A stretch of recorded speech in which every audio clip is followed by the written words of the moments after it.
জামায়াতে ইসলামীর নেতা তাহির সাহেব বললেন যে একবারের জন্য হলেও জীবনে পিয়ার পদ্ধতিতে বাংলাদেশে নির্বাচন দরকার। এই কথাটার মধ্যে কেমন যেন একটা ষড়যন্ত্রের আভাস পাওয়া যায়। বাংলাদেশের মানুষ মানে তাদের চেনা রাজনৈতিক যে সংস্কৃতি বা ভোটাধিকার প্রয়োগের যে প্রক্রিয়াটা, এটাই কিন্তু তারা পিয়ার পদ্ধতিতে তারা অভ্যস্ত নয়। তারা চায় যে একজন তার স্থানীয় একজন নেতাকে চায় যে কিনা তাদের সুখে দুঃখে আপদে বিপদে তাদের পাশে থাকবে এবং তাকে তারা নির্বাচন করতে চায়। মার্কাও চায় এবং মার্কার যে লোকটা দাঁড়াবে স্থানীয় তাকেও চিনতে চায়। হ্যাঁ, এবং সেই মানুষটিকে মাথায় রেখেই কিন্তু তারা মার্কাকে তারা মানে চুজ করে, কিন্তু ওই মানুষটাকে মাথায় রেখেই কিন্তু মার্কাটাকে তারা চুজ করে। ঠিক আছে, এখন আমি যেটা বলতে চাচ্ছি যে এই ভদ্রলোক যে বললেন যে জীবনে একবার হলেও মানে বাংলাদেশে পিয়ার পদ্ধতিতে নির্বাচন হওয়া দরকার, এটা তো একটা গভীর ষড়যন্ত্রের নীল নকশা মনে হচ্ছে আমাদের কাছে। কেননা বাংলাদেশের মানুষ তো এই প্রক্রিয়া অভ্যস্ত না। বাংলাদেশের মানুষ সবসময় যে পদ্ধতিতে ভোট দিয়ে আসছে সেই পদ্ধতিতেই ভোট দেবে। ডাকসু নির্বাচন যদি জাতীয় রাজনীতিতে কোনো প্রভাব ফেলবে না এটা যদি তারা মনে করে থাকেন, তাহলে তারা এত মরিয়া কেন? তারা এত মরিয়া হয়ে এই দাবি কেন জানাচ্ছেন? আমরা তো জনগণের উপরে আস্থা রাখছি এবং আমরা মনে করছি যে জনগণের অধিকার নিয়ে আমরা যে 17 বছর ধরে লড়াই করেছি, সংগ্রাম করেছি, আমাদের নেতাকর্মীরা মামলার শিকার হয়েছে, গুমের শিকার হয়েছে, আমাদের নেত্রী সর্বোচ্চ জুলুমের শিকার হয়েছেন। দেশনেত্রী বেগম খালেদা জিয়া তার চিকিৎসা পর্যন্ত করাতে পারেননি। আজকে যে পর্যায়ে জীবনের যে জায়গায় এসে তিনি দাঁড়িয়েছেন সেটার জন্য তো ওই ফ্যাসিস্ট হাসিনা 100% দায়ী, তাই না? তো সেই জায়গাটায় আমরা যে লড়াই সংগ্রাম করেছি সেটা বাংলাদেশের মানুষের জন্য করেছি, তাদের অধিকারটা প্রতিষ্ঠা করবার জন্য আমরা করেছি।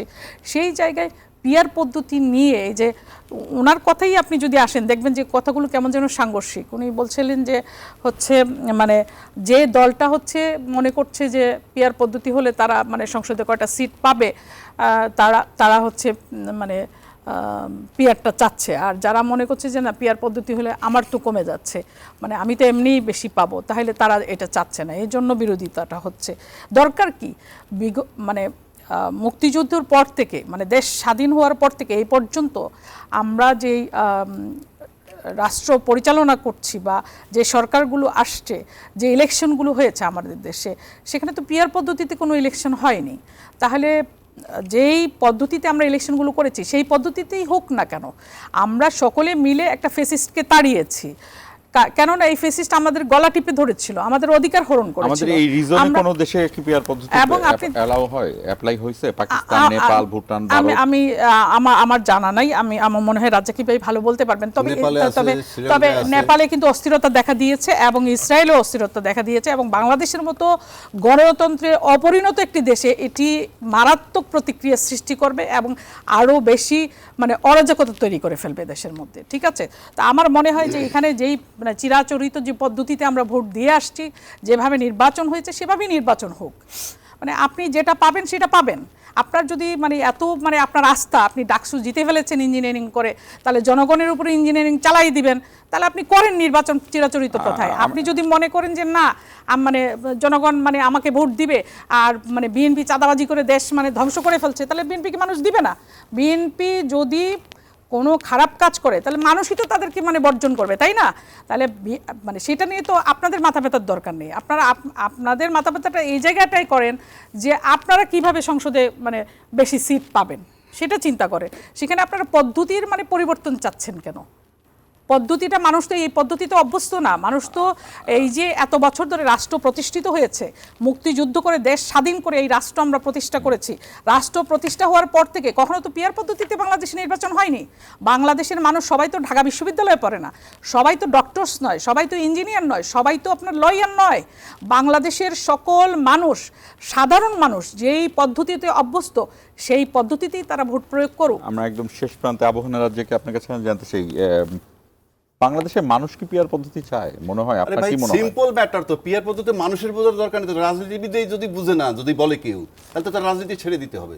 কেন আমি বলি জনগণ না বুঝুক, আমি তর্কের ক্ষেত্রে ধরে নিলাম জনগণ সংবিধান লেখে, একটা লিমিটেড লোকে লেখে।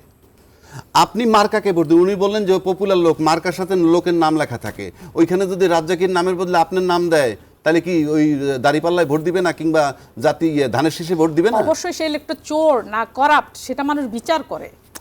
না, না, পরিচয়টা থাকে আর কি, সেটা পরিচয়ের দরকার নাই তো, দলকে বিচার ভোট করে। দিবে। এবার আপনি আসেন, আমরা আলাপ করতেছি যে আপনি কিভাবে জুলাই সনদকে বাস্তবায়ন করবেন।